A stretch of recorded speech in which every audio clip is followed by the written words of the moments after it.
आज हम लोग बात करते हैं इलेक्ट्रिसिटी का सेकेंड पार्ट में। जैसा कि पहले पार्ट में हम लोग कंपोनेंट के बारे में सीख लिया था, इलेक्ट्रिक चार्ज के बारे में सीखा था, इलेक्ट्रिक करंट के बारे में सीखा था, इलेक्ट्रिक करंट की डिफिनेशन सीखी थी, चार्ज पे न्यूमेरिकल सीखा था। इलेक्ट्रिक करंट को डिफाइन किया गया। इलेक्ट्रिक करंट में 1 एम्पियर की डिफिनेशन बहुत ज्यादा इंपॉर्टेंट है, वो डिफाइन किया गया। उसके बाद हम लोगों ने उस पर एक न्यूमेरिकल देखा था, उसको करंट मेजर कैसे करते देखा था, सर्किट डायग्राम बना के देखा था, ये भी देखा करंट की डायरेक्शन क्या होती है। ये सारी चीजें हम लोग देख चुके थे। जैसा कि पता आपको चार्ज क्या होता है, charge the number of emitting electron from any conductor wire. आज बात करते हैं हम लोग इलेक्ट्रिक पोटेंशियल की। आज बात करते हैं इलेक्ट्रिक पोटेंशियल। अब इलेक्ट्रिक पोटेंशियल क्या होता है इसको देखते हैं। इलेक्ट्रिक पोटेंशियल में अगर बात किया जाए इसके बारे में, तो ये कैसी कंडीशंस होती हैं इसको देखने की कोशिश करें। तो आपको पता है इलेक्ट्रिक पोटेंशियल किससे दिखाया जाएगा, V से। किससे दिखाया जाएगा, V से। देखिए इसकी अगर फार्मूला देखा जाए तो V इक्वल टू W/Q होता है। V इक्वल टू क्या होता है, W/Q। अब देखिए, अब मान लीजिए क्या है, ये इलेक्ट्रिक फील्ड है। ये क्या है, इलेक्ट्रिक फील्ड है। अब जैसे एक इलेक्ट्रिक फील्ड की जरूरत, इसको बोलते हैं इलेक्ट्रिक फील्ड। तो पहले आप ये देखिए, जैसा कि चार्ज आपने पढ़ रखा था, तो चार्ज आपके पास कितने प्रकार के होते हैं पहले ये देख लीजिए। 2 प्रकार के चार्ज हो जाएंगे। कितने प्रकार के, 2। एक होता है, इसे कहते हैं पॉजिटिव चार्ज। क्या कहते हैं, पॉजिटिव चार्ज। इसे कहते हैं नेगेटिव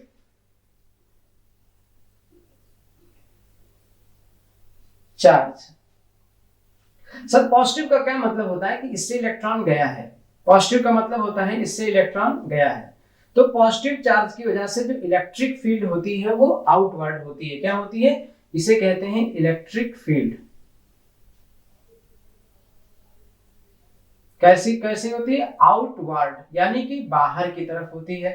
और निगेटिव की मतलब हो गया कि जो इलेक्ट्रिक फील्ड हो किधर होगी, अंदर की तरफ होगी। अब ये क्या होता है, याद रखिएगा, ये डायरेक्शन ऑफ इलेक्ट्रॉन है। नेगेटिव का मतलब इसके पास इलेक्ट्रॉन आया है, पॉजिटिव का मतलब इसके पास इलेक्ट्रॉन गया है।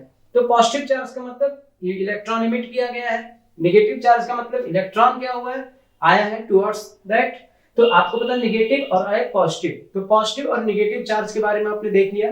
और इसकी वजह से जो फील्ड बनता है उसे इलेक्ट्रिक फील्ड कहते हैं। तो अब मान लीजिए एक यूनिफॉर्म इलेक्ट्रिक फील्ड है। कैसा है, यूनिफॉर्म इलेक्ट्रिक फील्ड। हिंदी में इसको वैद्युत क्षेत्र बोलते हैं, यूनिफॉर्म इलेक्ट्रिक फील्ड, इसको वैद्युत क्षेत्र हिंदी में बोलते हैं। अब मान लीजिए पॉइंट A है और एक पॉइंट क्या है, B है। अब यहां से यहां पे हम चार्ज लेके जाते हैं, यहां का पोटेंशियल मान लो कितना है, V है, और यहां का पोटेंशियल मान लो कितना है, VB है। तो आपको पता है कि अगर यहाँ पे चार्ज रखा है A पॉइंट पर और हम ले जा रहे हैं B पॉइंट पर, जैसे यहाँ पे चार्ज पहले था, अब हमने कहा A से B पे ले जाए, तो हमें क्या करना पड़ेगा इस ड्यूरेशन में, वर्क डन। क्या करना पड़ेगा, वर्क डन करना पड़ेगा। क्या करना पड़ेगा, वर्क डन, यानी कार्य को करना पड़ेगा, वर्क करना पड़ेगा, इसका मतलब। तो अब ये देखिए, तो अब अगर एक पॉइंट से दूसरे पॉइंट पे चार्ज को ले जाते हैं, यानी व्हेन वी कैरी, कहां पे, in any inside electric field. क्या बोलेंगे, in any inside electric field when we carry charge from one point to another point, in this duration the work done is known as electric potential difference between two point। अब देखिए, तो इसका मतलब क्या हो गया, अगर इसको देखें तो VB minus VA equal to कितना हो गया, W/Q। क्या मतलब हुआ, तो अब ये देखिए, ये पोटेंशियल डिफरेंस हो गया। ये क्या हो गया, इलेक्ट्रिक पोटेंशियल डिफरेंस। इसको बोलते हैं इलेक्ट्रिक पोटेंशियल डिफरेंस। हिंदी में इसको वैद्युत विभवांतर भी कहते हैं। क्या कहते हैं, वैद्युत विभवांतर, इलेक्ट्रिक पोटेंशियल डिफरेंस। अब इलेक्ट्रिक पोटेंशियल डिफरेंस क्या हो गया कि अगर एक चार्ज यहां पर है, इस चार्ज को इस जगह से इस जगह पे ले जा रहे हैं, तो इस ड्यूरेशन में हमें क्या करना पड़ेगा, वर्क डन करना पड़ेगा। और अगर ये दोनों पॉइंट क्या है, इनसाइड एनी इलेक्ट्रिक फील्ड है, तो इसका मतलब क्या हो गया, जो वर्क डन करोगे तो उसमें क्या आएगा, पोटेंशियल डिफरेंस जनरेट होगा। तो यानी when we carry charge from one point to another point, the work done is known as electric potential difference। तो इसको और अच्छे से बोलने के लिए Q इक्वल टू क्या कर लो, 1 कूलम। तो VB minus VA equal to क्या आ गया W, और यूनिट क्या होती है वोल्ट, किसे दिखा सकते हो V से। तो आप याद रखो, अब तुमसे कोई कहे what is potential difference, what is electric potential difference, तो आपका मतलब समझ में आ गया होगा, इलेक्ट्रिक पोटेंशियल डिफरेंस कुछ भी नहीं होता है, ये सिर्फ एक वर्क डन है। ये ऐसा वर्क डन है जो यूनिट कूलम्ब चार्ज को कैरी कर रहे हैं कहां से, one point to another point, और दैट पॉइंट के बीच में यार between this point the difference is known as electric potential difference. तो क्या डेफिनेशन बन गई, आराम से सुनिएगा, अच्छे से सुनिएगा। When unit coulomb charge and in any inside electric field, unit coulomb charge carry one point to another point. In this duration, the potential difference is known as electric potential difference. So, when unit coulomb charge carry from one point to another point, the potential difference is known as electric potential difference between these 2 points. अब याद रखिएगा, अगर यही charge को एक जगह से दूसरी जगह ना ले जाके बजाय हम इनफाइनाइट से लेके आए, कहां से लेके आए, इन्फिनिटिव से, तो अगर यही चार्ज को इन्फिनिटिव से लेके कैरी करें, अब मान लीजिए इनसाइड इलेक्ट्रिक फील्ड है, अब यही चार्ज कहां से लेके आ रहे हैं, इन्फिनिटिव से, तो अब आप क्या होगा, अगर इन्फिनिटिव से लेके आएंगे तो इसका मतलब VB minus V infinity equal to W, तो V इन्फिनिटिव क्या हो गया, इक्वल टू 0, क्योंकि इन्फिनिटी पे पोटेंशियल क्या हो गया 0, तो VB इक्वल टू W या W अपॉन Q, तो V equal to W upon Q। अब डिफिनेशन क्या बन गई, सब देखिए, इलेक्ट्रिक पोटेंशियल डिफरेंस की डिफिनेशन अलग होती है, वो in any inside electric field the charge carry from one point to another point, the work done is known as electric potential difference between this 2 point. But when any charge carry from infinitive into any inside electric field, in this duration the work done, unit coulomb charge carry कर रहे हैं infinitive से, when unit coulomb charge carry from infinitive into any inside electric field, in this duration the work done is known as electric potential। तो V equal to W upon Q। अब point आता है कि जो आपने electric potential के बारे में देखा, ये इलेक्ट्रिक पोटेंशियल का डिफिनेशन देखा, तो अब ये इलेक्ट्रिक पोटेंशियल कैसे वर्क करेगा, कैसे कौन मेजर करेगा इसको पोटेंशियल को, तो आपने अगर कोई आपसे पूछे व्हाट इज इलेक्ट्रिक पोटेंशियल, तो आप क्या कहोगे, when unit coulomb charge carry from infinitive to in any inside electric field the work done is known as electric potential. और अगर पोटेंशियल डिफरेंस है तो क्या कहोगे, when in any inside electric field unit coulomb charge carry from one point to another point, in this duration the work done is known as electric potential difference। Next point आता है कि इसको major किससे करते हैं, unit क्या बनेगी electric potential की यूनिट, तो V equal to W upon Q। तो एक तो यूनिट हो गई वोल्ट, तो this is called SI unit, और दूसरी यूनिट क्या बन गई on the basis of formula, तो W यानी कि जूल पर कूलम, तो जूल कूलम इनवर्स, समझ में आ गया। अब इसमें भी एक फार्मूला डिफिनेशन बहुत इंपॉर्टेंट है, जैसे वहां 1 एम्पियर तो यहाँ पे 1 वोल्ट, 1 वोल्ट की डिफिनेशन बहुत ही ज्यादा क्या है इंपॉर्टेंट है।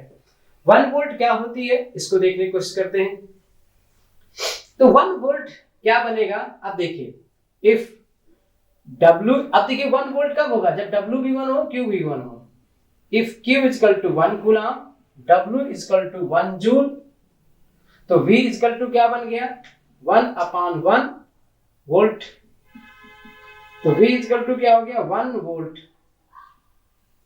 क्या डिफिनेशन हो गई 1 वोल्ट की, आपने कहा when unit coulomb charge carry from infinitive into the inside an electric field, in this duration the work done is 1 joule, ठीक, the potential is known as 1 volt। क्या डिफिनेशन बन गई फिर समझिएगा, पोटेंशियल में इलेक्ट्रिक पोटेंशियल में जो charge carry करेंगे वो फ्रॉम इंफिनिटिव होगा, इलेक्ट्रिक पोटेंशियल डिफरेंस में जो चार्ज कैरी करेंगे बिटवीन 2 पॉइंट होंगे इन इनसाइड इलेक्ट्रिक फील्ड। तो आपने कहा when unit coulomb charge carried from infinity into inside any electric field in this duration the work done is known as 1 joule, the potential is called 1 volt. 1 volt बहुत important definition है। तो आपको जैसा कि 1 ampere 1 volt सीख लिया है, paper में बहुत चांसेस है आने के इसके। नेक्स्ट पॉइंट आता है कि अब अगर हम बात करें कि इस पे न्यूमेरिकल कैसे हो सकता है, तो मान लीजिए एक चार्ज, कितना चार्ज है 5 कूलम चार्ज कैरी, ठीक, एंड वर्क डन मान लीजिए कितना दिया है 80 जूल। What is potential? तो आपको न्यूमेरिकल जब भी करना होगा तो पहले गिवन लिख लेना, given Q is equal to 5 coulomb, W is equal to 80 joule, V is equal to find करना है। तो V इज इक्वल टू क्या होता है W अपॉन Q। तो V इज इक्वल टू कितना हो गया 80 अपॉन 5, 5 16 जा 80, तो 16 वोल्ट। समझ में आ गया? तो अगर आपसे न्यूमेरिकल पूछा जाता है तो आपको पता है कोई भी न्यूमेरिकल करना तब आसान होगा जब आपको यूनिट अच्छे से तैयार होगी। जैसे अब 5 कूलम, इसका मतलब ये चार्ज दे रखा है। अब कहीं पे लिखा 80 जूल, इसका मतलब ये वर्क डन दे रखा है। क्या पूछ रहे हैं? पोटेंशियल। किससे दिखाते हैं? V से। तो V equal to W upon Q।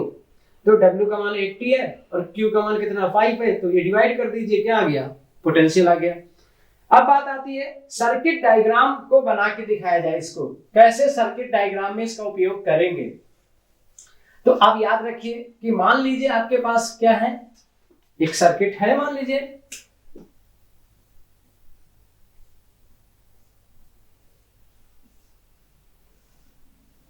और यहां पे क्या लगा दिया आपने? एक बल्ब लगा दिया।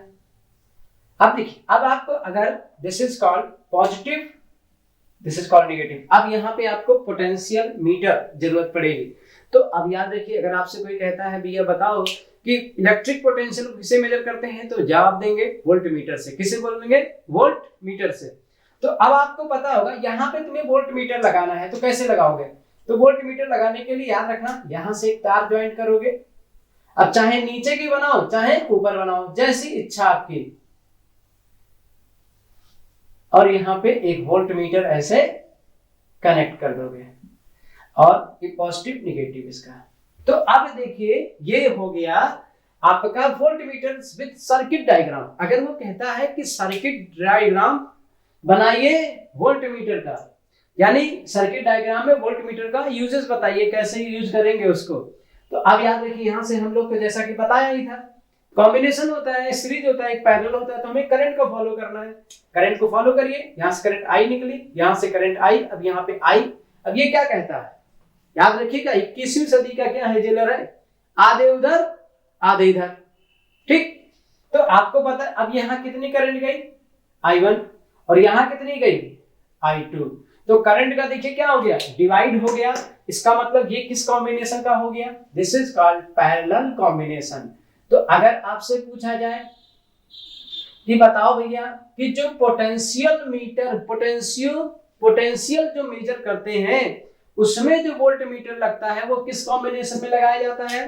तो वो पैरेलल कॉम्बिनेशन में लगाया जाता है। किस कॉम्बिनेशन में? पैरेलल। और याद रखना, घरों की जो वायरिंग होती है वो भी पैरेलल कॉम्बिनेशन में होती है। तो वोल्ट मीटर सर्किट में कैसे यूज किया जाता है? पैरेलल कॉम्बिनेशन में। तो समझ में आ गया? तो आपने देखा इलेक्ट्रिक पोटेंशियल को।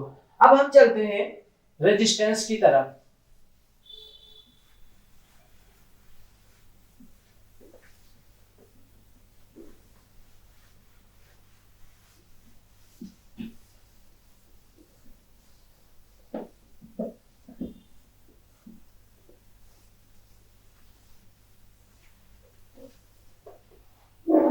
अब देखिए इलेक्ट्रिक रेजिस्टेंस,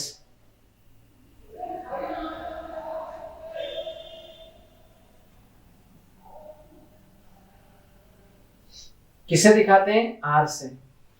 इलेक्ट्रिक रेजिस्टेंस क्या होता है? अब देखिए, तो अब यहां पे जरूरत पड़ेगी ओम्स लॉ की।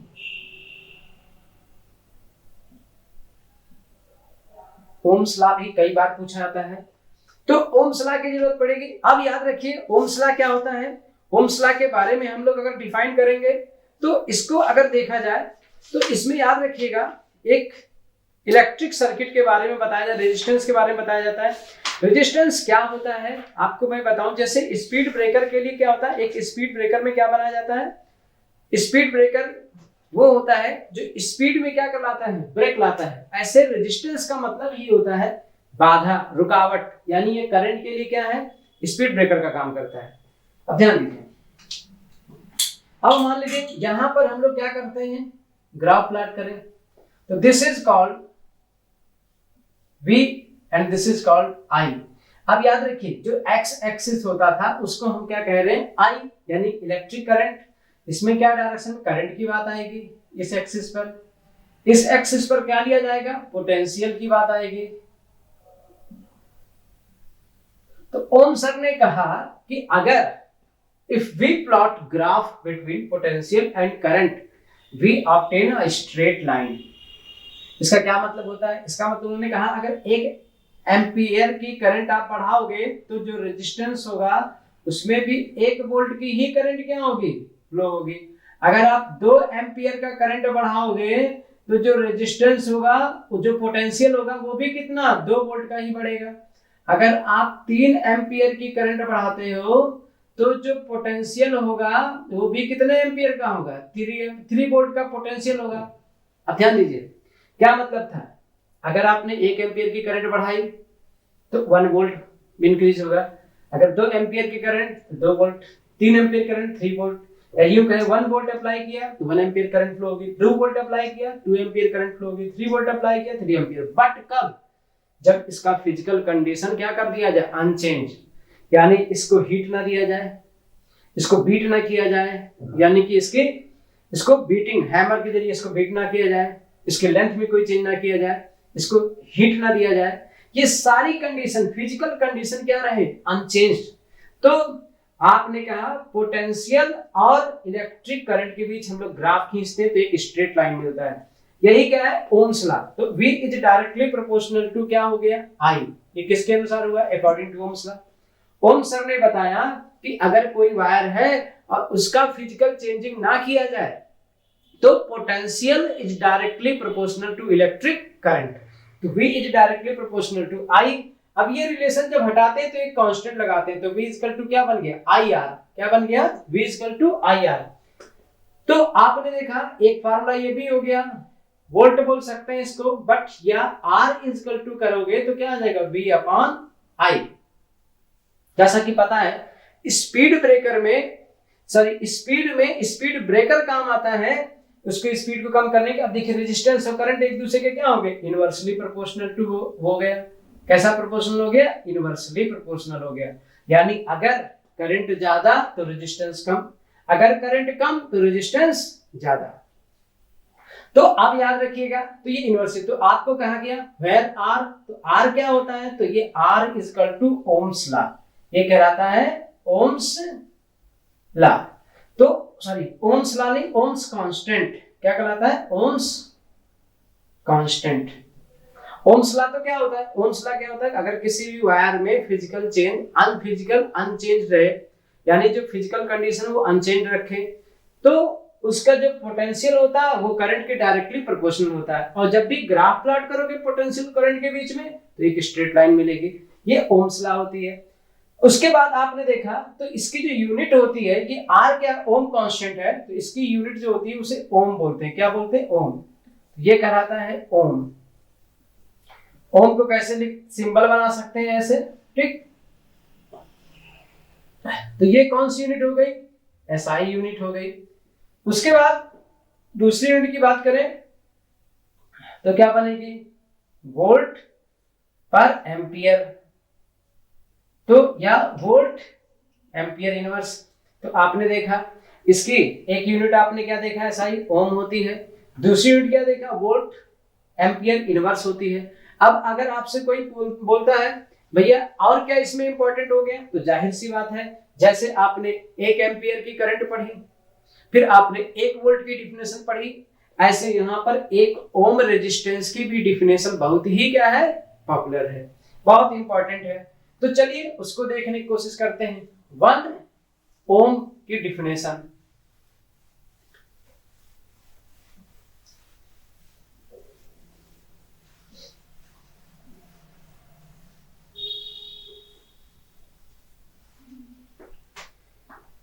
अब देखिए 1 ओम की डिफिनेशन क्या होगी। तो अब आपको पता है कि R इजकल टू क्या होता है, V upon I, this is called ओम।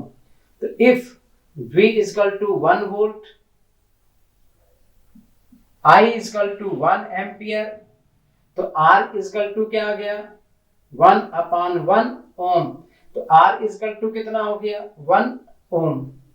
इसका क्या मतलब हो गया, व्हाट इज 1 ओम रेजिस्टेंस।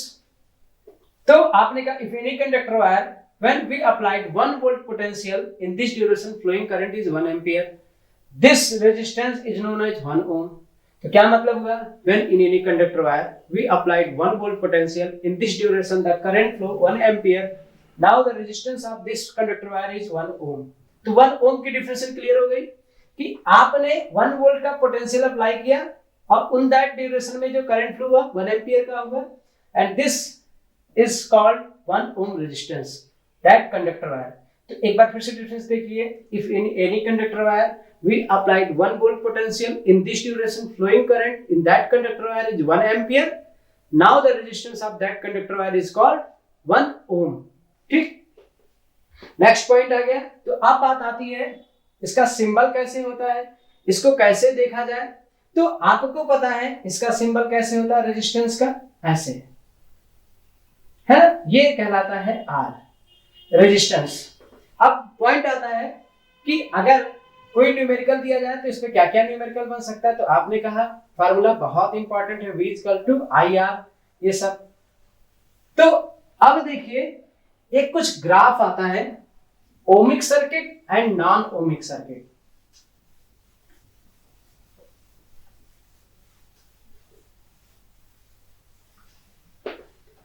अब बात आती है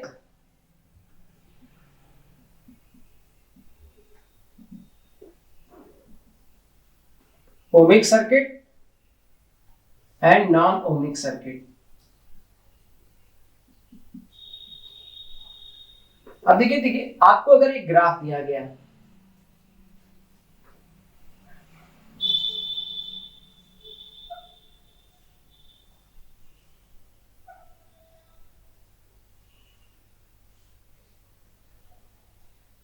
O0 A O A B C D E F। अब ये ग्राफ है पोटेंशियल करंट। सब देखिए ओमिक सर्किट क्या होता है, that circuit which follows by Ohm's law is known as ohmic circuit, and that circuit which does not follows Ohm's law is called non ohmic circuit. तो ohmic circuit जब भी पूछा जाएगा, that circuit which follows Ohm's law is called ohmic circuit, and that circuit which does not follows Ohm's law is called non ohmic circuit. तो Ohm's law क्या था, ohmic circuit क्या था कि अगर आप ग्राफ प्लॉट कर रहे हो पोटेंशियल और करंट के बीच में, तो आपको स्ट्रेट लाइन मिलनी चाहिए, यानी सीधी रेखा मिलनी चाहिए। तो देखिए when we plot graph potential ammeter में करंट में, तो देखिए आपको पता है दिस सर्किट, अब ओए क्या है, ये ओमिक सर्किट है, ये नॉन ओमिक सर्किट है, ये नॉन ओमिक, ये ओमिक सर्किट है, ये नॉन ओमिक सर्किट, ये नॉन ओमिक सर्किट, ये ओमिक सर्किट। तो आपने देखा अगर आपसे पूछा जाए ओमिक सर्किट कौन कौन है, तो कौन कौन, ओए, ओए देखिए स्ट्रेट लाइन है ना, ये ओम्स लॉ को फॉलो कर रहा है, बीसी, उसके बाद EF। तो ये सब कैसे सर्किट हैं, ओमिक। नॉन ओमिक में क्या होता है सर्किट में, तो नॉन ओमिक में AB, ये देखिए ऐसे कर्व है, स्ट्रेट लाइन नहीं है। CD ये देखिए कर्व है, स्ट्रेट लाइन नहीं है। डीई ये देखिए कर्व है, स्ट्रेट लाइन नहीं है। तो अब ये नॉन ओमिक सर्किट हो गया। तो आपने देखा ओमिक सर्किट क्या होता है, which does not follow Ohm's law। क्या होता है Ohm's law? When we plot graph between potential and current we obtain straight line। अब देखिए अगर स्ट्रेट लाइन नहीं है तो वो क्या कहलाएगा, वो कहलाएगा नॉन ओमिक सर्किट, और अगर स्ट्रेट लाइन है तो क्या कहलाएगा, ओमिक सर्किट। तो आपने देख ही लिया कैसे डिफाइन करते ओमिक नॉन ओमिक सर्किट। अब बात आती है इलेक्ट्रिक पावर की।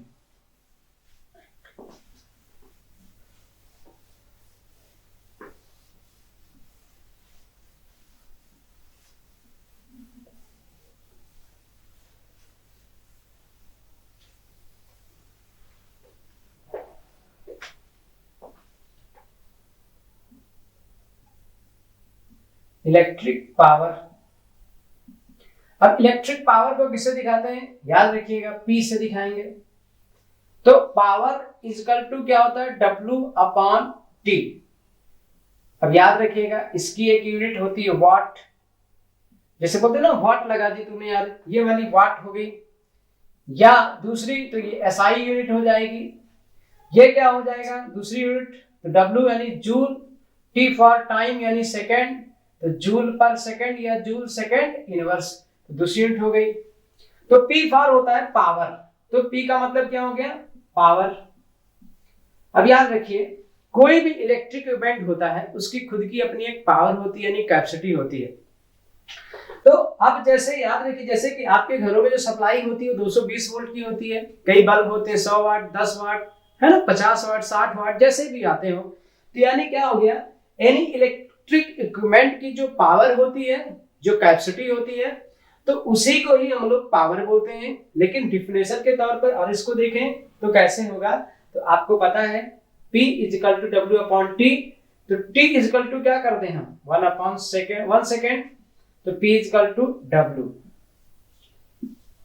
तो क्या डिफिनेशन बन गई पावर की, when in unit time by any electric equipment in unit time the work done is known as electric power।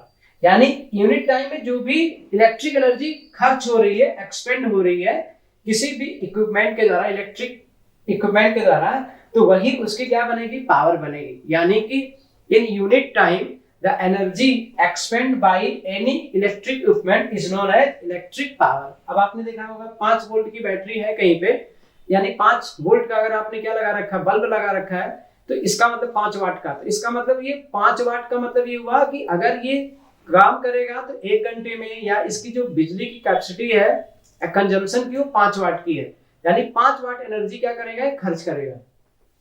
तो in unit time the expend energy by any electric equipment is known as their power और capacity. तो P equal to W upon T। अब आपने देखा कि इसके याद रखिएगा इस पे कई क्वेश्चन पूछे जाएंगे। अब ध्यान रखिए कैसे कैसे क्वेश्चन, पहला फार्मूला बहुत इंपॉर्टेंट है ये, पहला formula P equal to W upon T। अब देखिए दूसरा फार्मूला होता है पावर का P इक्वल टू VI, ये बहुत इंपॉर्टेंट फार्मूला है, P equal to W, P equal to VI। ठीक, तो अब आपको पता है कि ये फार्मूला बहुत ज्यादा इंपॉर्टेंट है, क्योंकि देखिए अब आपके पास क्या है P equal to W upon T। तो अगर हम इसको Q से क्या कर दें, डिवाइड, और Q से क्या करा दें, मल्टीप्लाई,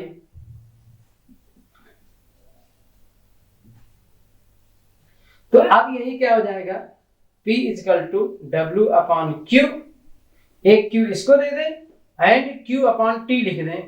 तो अब W अपॉन Q क्या होता है, सबको पता है V, और Q अपॉन T क्या होता है I। तो आपने भी पढ़ा था, क्योंकि V equal to W upon Q, I equal to Q upon T, तो P इक्वल टू कितना आ गया, VI आ गया, इसकी क्या यूनिट बन गई, वाट। अब याद रखिए बहुत इंपॉर्टेंट फार्मूला है P इक्वल टू VI। क्यों, क्योंकि आपने देखा होगा किसी किसी बल्ब पे लिखा है 250 वोल्ट एंड 100 वाट। तो अगर याद रखिए बहुत इंपॉर्टेंट क्वेश्चन, अब एक बल्ब है, अब एक इलेक्ट्रिक बल्ब है मान लीजिए, इस इलेक्ट्रिक बल्ब के ऊपर लिखा है 100 वाट 220 वोल्ट। तो इससे पूछते हैं what do you mean by this statement. अगर if any electric bulb right 100 watt and 220 volt, what do you mean by this statement? तो क्या लिखोगे, According to this statement, when we applied at 220 volt AC source, it expend 100 watt energy in unit time या in 1 hour. ठीक, तो कहने का मतलब ये बता रहा है इलेक्ट्रिक इक्विपमेंट कि अगर आप इसे 220 वोल्ट के एसी सोर्स पे या इस पे एसी सोर्स पे अप्लाई करोगे तो ये यूनिट टाइम में या एक इंटरवल में क्या करेगा, ये 100 वाट की एनर्जी को क्या करेगा, एक्सपेंड करेगा. तो इसका मतलब आपने देखा कि क्वेश्चन पूछा जा सकता है if any bulb have right 220 volt and 100 वाट, इसका मतलब 220 वोल्ट की सप्लाई पर 100 वाट एनर्जी को क्या करेगा, एक्सपेंड करेगा. तो फार्मूला आपने देखा P = VI एक इंपॉर्टेंट है. दूसरा आपको पता है चूंकि V = IR तो P = IR × I बराबर क्या हो गया, I²R. तो एक ये फार्मूला आ गया पावर का I²R. दूसरा फार्मूला आपने देखा तो पहला तो ये फार्मूला ये था पावर का, दूसरा फार्मूला ये हो गया, तीसरा फार्मूला ये हो गया और चौथा फार्मूला अगर हम क्या करें I = क्या लिख लें, I = V/R. तो V = IR तो I = V/R लिख लें. तो V/R का होल स्क्वायर इंटू R तो V²/R² इंटू R. एक R से एक R कैंसिल हो गया तो V² कितना हो गया R. एक ये पावर की यूनिट आ गई. तो इस हिसाब से पावर के कितने फार्मूले बन गए, 4. तो पहला पावर का क्या फार्मूला बन गया, P = W/T, दूसरा P = VI, तीसरा P = I²R, चौथा P = V²/R. तो इस प्रकार से आपने देखा इलेक्ट्रिक पावर भी बहुत ही क्या है, इंपॉर्टेंट है. That's all.